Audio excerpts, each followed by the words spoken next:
Thank you for listening to The Luminous Mind. Special Mother's Day bonus episode, Elayna Fernandez, the positive mom. I felt my heart full and my joy complete in just a moment, just by looking up, looking around, and seeing the good things that are already in your life.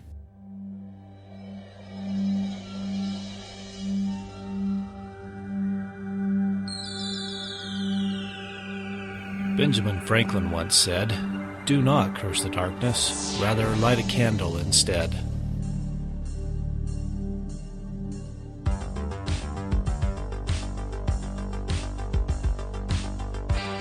If you're ready to set your mind on fire, then prepare yourself for the Luminous Mind with your host, Rebecca Bowman.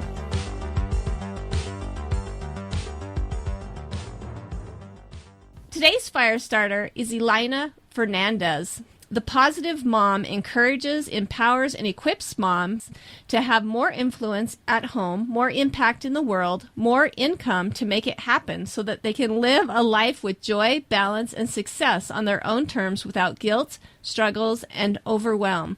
Her philosophy is be positive and you'll be powerful. Elayna is a vegan Latina homeschooling mother of all girls living in Texas. As an author, speaker, and award-winning mamapreneur, Elayna teaches moms how to turn their pain into their purpose and their passion into their paycheck by developing a millionaire mom mindset. Elayna considers herself a geekness and word nerd and blogs at thepositivemom.com, where she pours her heart out about topics of motherhood, mamapreneur. You're going to have to totally say that again. And motivation for moms. I was in my kitchen trying to say that with my daughter, and we were just laughing because I was just slaughtering it.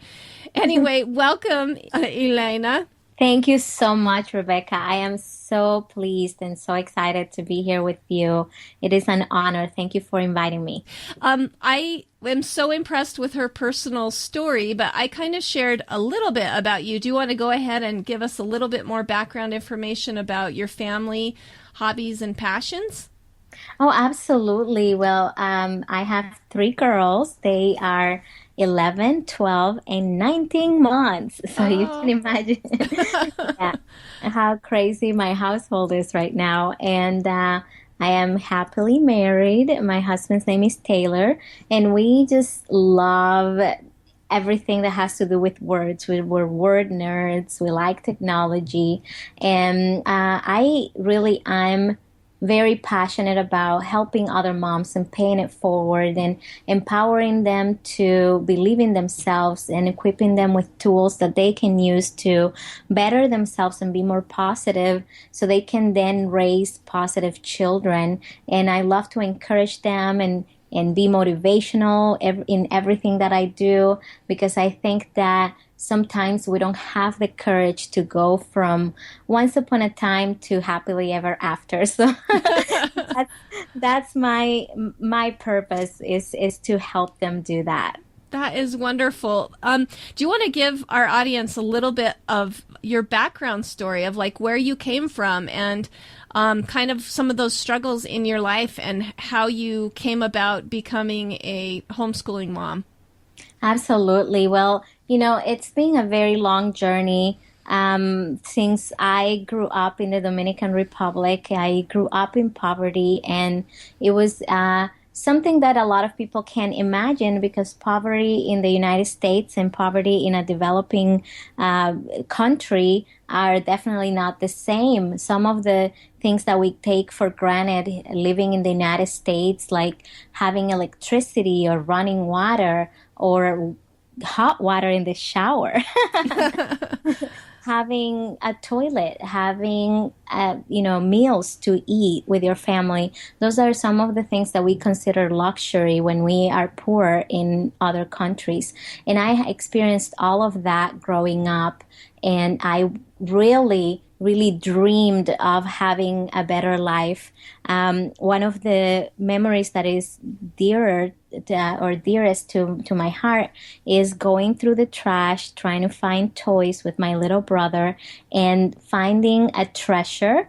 And when you think about the term or the phrase that another person's trash is one person's treasure, you can even imagine that for us, it was a highlights magazine that we found.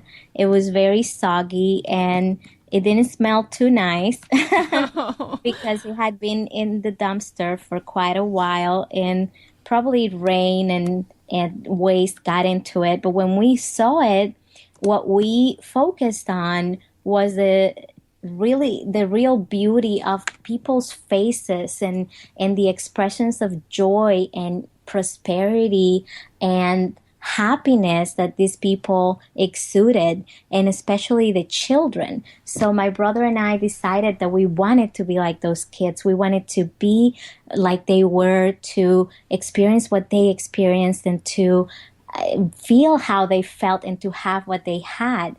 And I remember having the realization that I wanted to learn English because the magazine was in English and we couldn't understand it. So I needed to decode the key and the formula to happiness. I'm still that way today. I have to get to the bottom of things. And so I was really passionate to find out how to create that life for myself and for my brother and for my entire family. And fast forward to, my adulthood, there was a moment, a defining moment in my life in which I was able to use the principles that I learned. And in that moment, I was 7 years old, Rebecca. I was really tiny. I still am. I'm 49. But She's super cute, though. Oh, thank you. So I actually was able to utilize what I discovered that day in the dumpster, in the ravine with my brother, when I actually found myself at 2:00 in the morning in a tiny room with a microwave in a bathroom where my kids were sleeping. And I woke up with a very strange feeling in my heart. And actually, to be exact, the feeling was in my stomach. And at that moment, up until that moment, I had been living in California with my then husband, and we had moved cross country to Florida, and we were staying in this room waiting for our happily ever after. We were going to buy a house. We were going to raise the kids. I was going to stay at home. I was really excited, really happy in the surface. But then I found out that he was gone. Oh, how scary. I received this note that he had left, and I read it and I understood that he was gone and that I was left a single mom, resourceless, because I had just moved to that town. I didn't have family in the country. I didn't have my support system, my friends, my trusted confidants, nobody to call at 2:00 in the morning, nobody to ask for help. My family couldn't travel at that time. And so it was a real strange situation, because I looked on the ground, and actually I always chuckle at the fact that he had left the car seats for the girls. They were 1 and 2 at that time, 2 tiny toddlers. Oh. And I didn't have a car, and I didn't know how to drive. So that was... That is funny. Yes, and it was actually, now I look at it as a sign that I needed to take the wheel. I needed to take the wheel in my life. I needed to learn the tools and the skills to move forward, to be with my girls. But of course, I didn't get that right away. I mean, what do you think I did when I heard the news, or when I read the news? I started to panic, right? Yeah, I would be crying. Yes. I think I couldn't even cry because I was so shocked, and I was in so much deep darkness at that moment. I just fell to the ground, and I didn't want to get up. I didn't know what to do because I thought my life is over. He took everything. I have nothing. I don't know what to do. what am I going to do to start? So I started having all those negative thoughts and negative emotions, sadness, frustration, hatred, and resentment, of course, Yes. and all kinds of deep felt emotions that you cannot believe how they enveloped me. I couldn't see. It was a blinding moment of darkness. So I remember that I was in the fetal position, and it occurred to me that I needed to look up. And it was one of those moments in which one thing that you do all the time changes everything. And so I looked up and I looked around, and guess what I saw? I saw my two babies. Yeah. And they were the light in that darkness. They were the sign that he didn't take everything. As a matter of fact, he took nothing. He left the best part. And for that, I am grateful. I am eternally grateful to him. Yes. He left my girls. Elisha was 2. Elisa was 1. And they were right there sleeping like 2 little angels. And they radiated this light that dissipated the darkness almost instantly. I felt my heart full and my joy complete in just a moment, just by looking up, looking around, and seeing the good things that are already in your life, and not focusing on the dumpster, on the waste, on the, ickiness, on the sogginess of the situation. And we all find ourselves in our own personal dumpster or dark moment. And the key that I want everybody to get is that we can find that treasure. We can focus on that treasure. We can dig, and we can look around, and we can look up, and we can find that thing that will make it all happy and complete. So that was one of the things that I learned. And I want to share 2 other things, if you allow me, Rebecca. Yes, go ahead. Okay. So as you can imagine, just having my girls didn't solve all my problems. And so I had to realize 2 other things. And number 2 in this case is I had to know what was going to happen from that moment forward. And I didn't just decide, well, I'm going to do this or that, or this is the next step for me. So 2 things had to happen. Number 1, I had to access a vision of what was possible for me. And God is so great, and he just put this vision in my heart. At that moment, I started thinking, of all things, about a movie that I had seen called Life is Beautiful. And it's in Italian, and I love that language. It's my favorite in the entire world. So I had seen it a lot of times just to hear the beautiful sounds, and because the story was so compelling. So have you ever seen that movie? No, I haven't. Oh my goodness. Well, it is amazing, and I recommend it. I'm going to ruin it for you. But it's still worth seeing, okay? Okay. I promise. He is in a concentration camp, and he's with his son. They're separated from the mother, and he's right now in that situation, a single dad with a son, and they are in a concentration camp. And so he makes believe or pretends he has this game with his son, and they are having fun the entire time because it's a game and it's a contest, and it's a fun reality for them. And that's what he created. So the son never knew what was really going on. And I thought about this movie, and of course, that was a God thing, because out of everything that I needed to think about in this situation, I think that was probably last priority. But I understood the message. I felt that in that moment that they didn't have to know. My girls didn't have to know and suffer what I was suffering, that I could actually focus on the good things, that I could actually make it a fun, good and joyful environment for them so that they could live a positive life. And in that moment is when I thought about the highlights kids.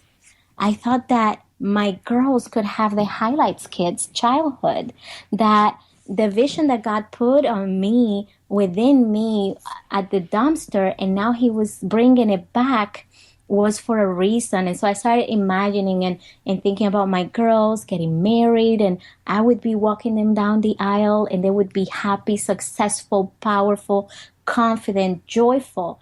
And so I wanted to make that happen so badly. And so what I asked at that moment is, what if? What if this can really happen? What if this really is what God wants me to follow, to pursue? And so with that question, I had the ability to tune into a different frequency in my heart. Before, I was a victim. I was just in shock, in darkness, within deep negativity. I was drowning. And now, instead, I was thinking about possibilities. Just by asking what if, you can access possibilities of things that can happen for you, that will happen for you. Because I think that when God gives you a vision, he'll also give you the provision to make it happen. So that is something that I know for a fact to be true. And so the third thing that happened is that because I couldn't come up with a to-do list, I actually, yes, first do this and then do that. It was a foreign country. I had never been a single mom. I was a new mom, if you think about. Yeah. You were. So, yeah, I wasn't even used to the mom thing too well when I needed to explore a new department. And so basically I decided, you know what? I don't know what to do, but I'm going to make a to-be list. And so I decided to be positive, like that man in that movie. His name is Guido. So I decided to be like Guido and be positive and be playful and be excited and be motivational and be empowering for my kids, because I didn't know what to do. So at least I could be that. And I started being that. I mean, when I said in the beginning that it was a pretend or a make-believe game, that's what it looked like, right? Yeah. But as I started, it wasn't fake it till you make it. It was faith it till you make it. I had the faith to play that role. It wasn't fake. It actually came from my heart, and it became my identity. So what the third step is making a to-be list.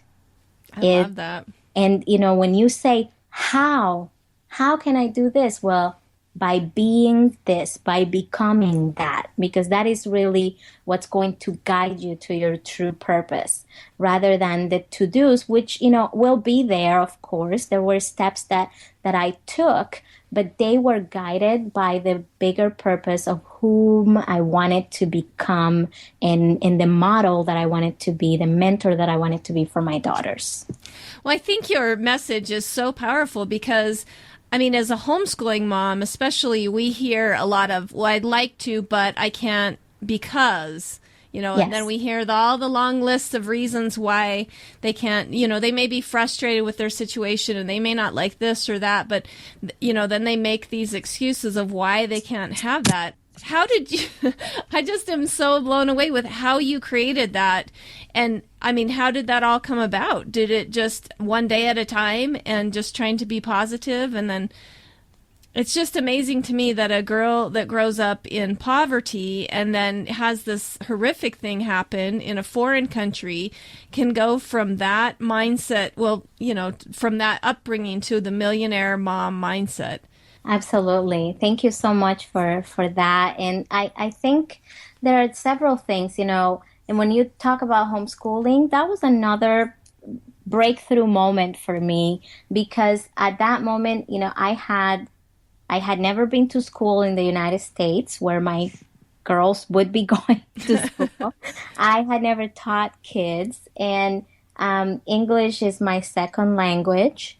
So obviously I had some doubts and some, I would say, self-limiting beliefs. And so what I have to offer at this point is that I think that when you're clear about your why, the how really just, just shows up. And what that means is, it's very woo-woo to say, okay, be positive every day. And it's not that easy. I know that. Well, especially when you're in the moment. I mean, exactly. You're penniless and homeless. And Yes. Yes. I didn't know where my kids were going to be sleeping the next day, or where our next meal was going to come from, or how I was going to rent an apartment when I didn't even have a bank account, let alone a job or credit. So yes, I understand that. And these are valid reasons why my life would have ended. I couldn't go back to my country with my girls because I didn't have custody. So yeah, there are many things that are real, and we're not discounting that. What I'm saying is that my why was to see my girls empowered and to see my girls successful and happy. So every time something was coming at me, and they came strong at me, and I'm really tiny, so they wanted to bring me down. But I accessed that vision again. We're going back to that. It's like, how much do I want that? Yeah. Is this worth it for me? And I think that's the key to the excuses. Is how much do you want it? When we homeschool, I think that as homeschoolers, we have one core motivation, and it is that we care about our children's soul and our children's well-being. We want them to prosper and to learn and love themselves in the process, and love learning in the process. We want them to be guided, to be self-directed. So there are many reasons why we homeschool. But I think the core thing is find out why. Find out why you made the decision, why you decided to take the plunge, and go back to that, because that's what's going to keep you going. Yeah. That's what's going to keep you strong. So what is your why? Can I ask? Oh, absolutely.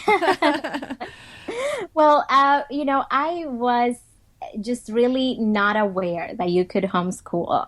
It's still hard for me to explain it to my family and friends in the Dominican Republic, because there is not such thing. Okay. Yeah. So for me, it was a very new concept, and I think that I was guided to it kind of precept by precept, because it started showing up in different ways. I had never met any homeschooling families or known anybody who was homeschooled.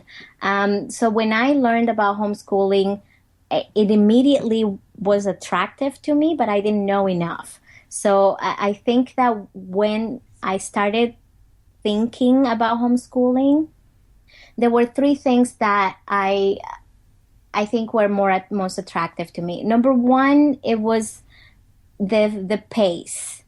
I have two girls. Well, I have three now, but at that moment I had two girls that were wonderfully and fearfully made.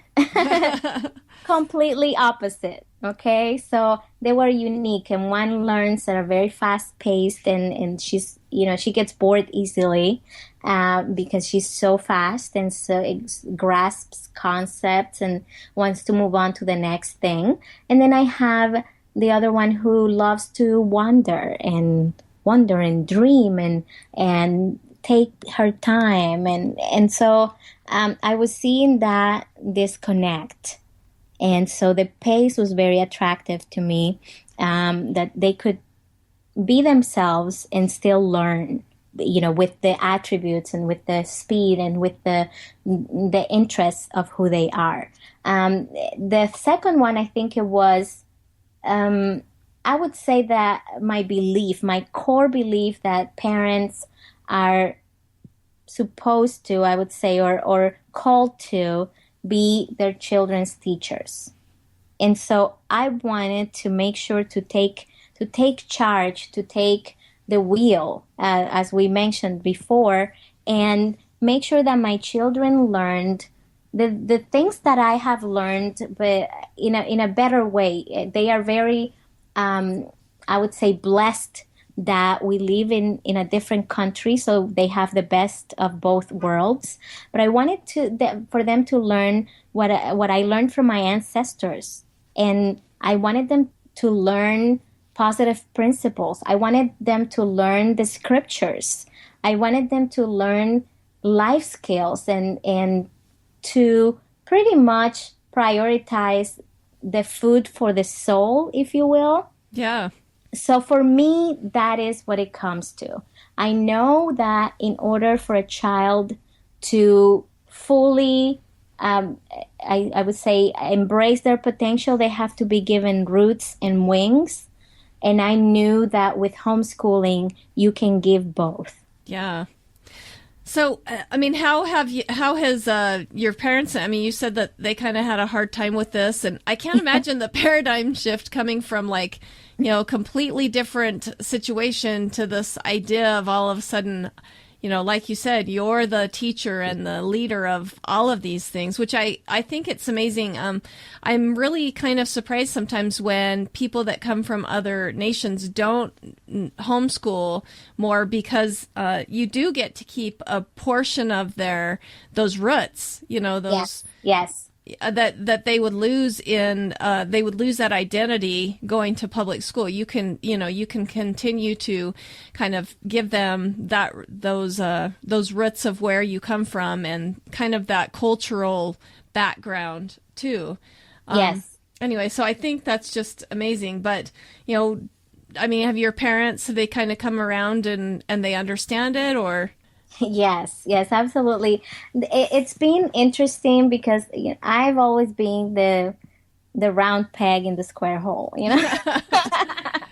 I started a business when I was 7 years old, and I was, learning English in a town where very few people spoke it. And so they kind of know the daughter they've got.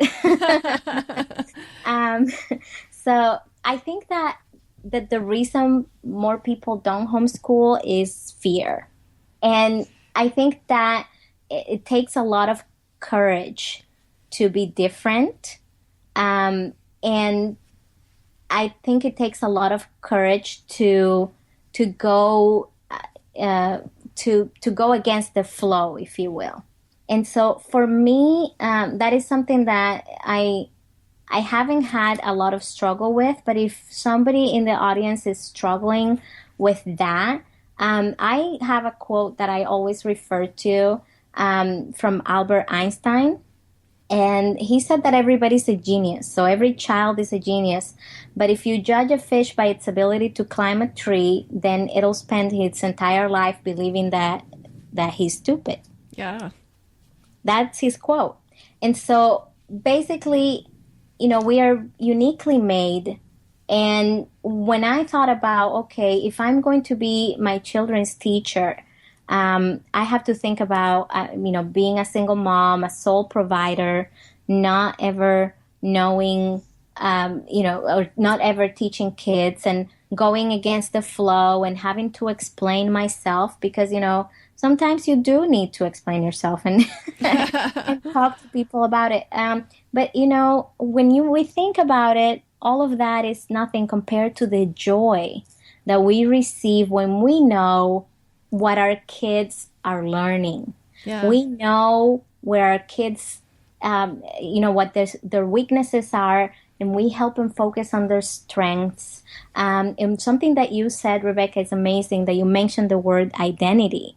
And I know you were talking about the ancestry and roots in that sense, but I think one identity that our children sometimes lose if we don't spend enough time with them is their identity as a daughter or son of God. Exactly. And yes, so I think that when we help them understand who they are, we need a lot of time to do this. And when we homeschool, we have this time. We have those teaching or teachable moments in which they can come to us when we see them interact with their siblings, which I think it has been one of my favorite benefits of homeschooling so far, is to see that they learn together, they interact, and it's a real relationship that they're developing, because it's not just at recess. It's all day long. They're practicing their manners, they're practicing their social skills, they're practicing their Christ-like behavior. So So, I think that the paradigm is there.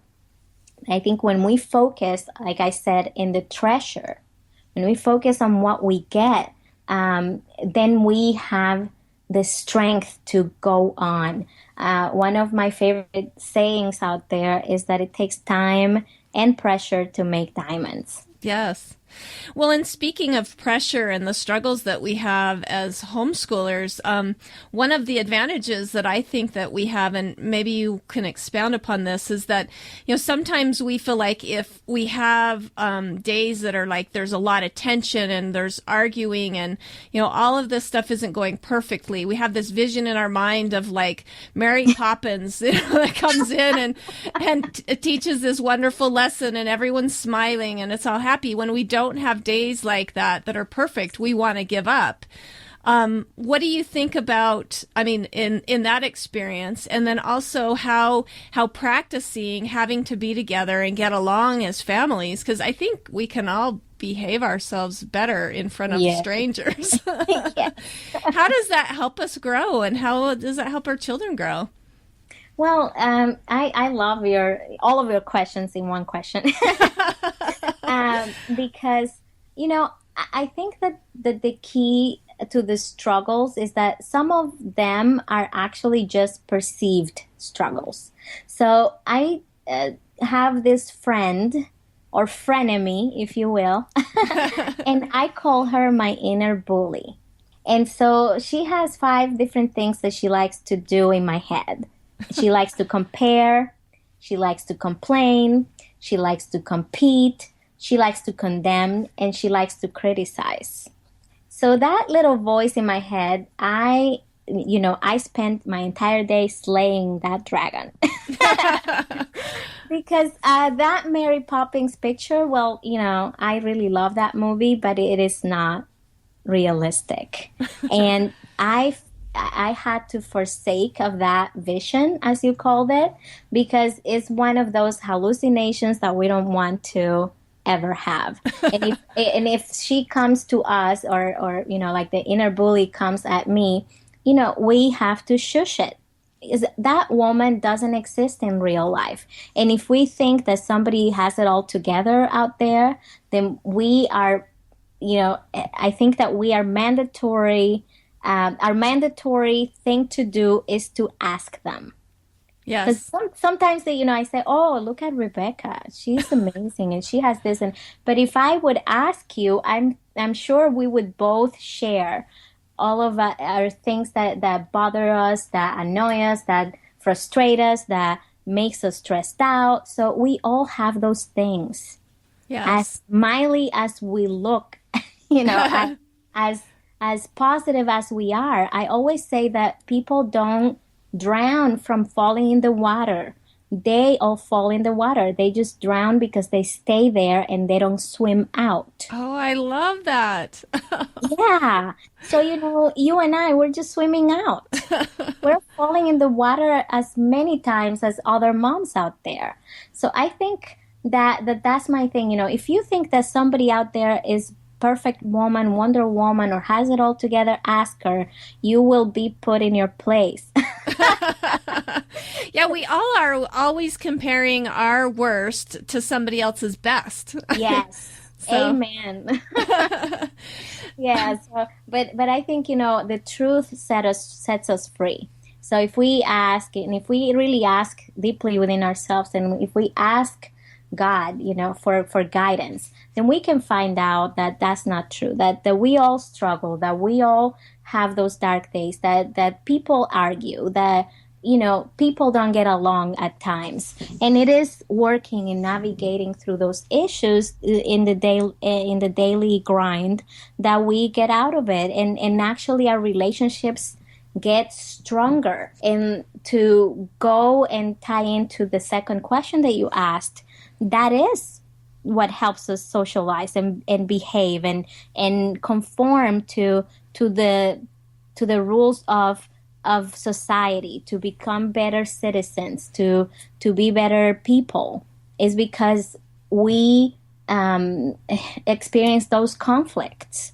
So one of the things that I always say is that, and you read that in my introduction, is that our pain becomes our purpose, that we can learn ahas and lessons from our pain that lead us to improvement, because there is an opposition there. If we don't know how to disagree, how are we going to learn to agree? And if you don't know the pain, you can't know the joy necessarily either. So absolutely. So, exactly. Yeah. So because of that dark moment that I explained earlier, that's when I saw the light of my children. Of course, I loved them before and they were my purpose before, but I didn't really comprehend that until that happened. Yes. Before we go on, let us take a minute and hear about our sponsors. Hey Firestarters, are you looking for a new way to listen to the Luminous Mind? Try listening on Stitcher. Haven't heard of Stitcher? Think of it as radio on demand. You can listen to the Luminous Mind anytime, anywhere. There is no downloading, no syncing, no wasted memory. Just stream your favorite podcasts such as the Luminous Mind. Stitcher is available on iOS, Android, Nook, iPad, and also from your favorite internet browser. Don't have Stitcher? Download it free today at Stitcher.com or in the App Store. And make sure you rate and review the Luminous Mind so together we can continue to light minds on fire and change the paradigm of education.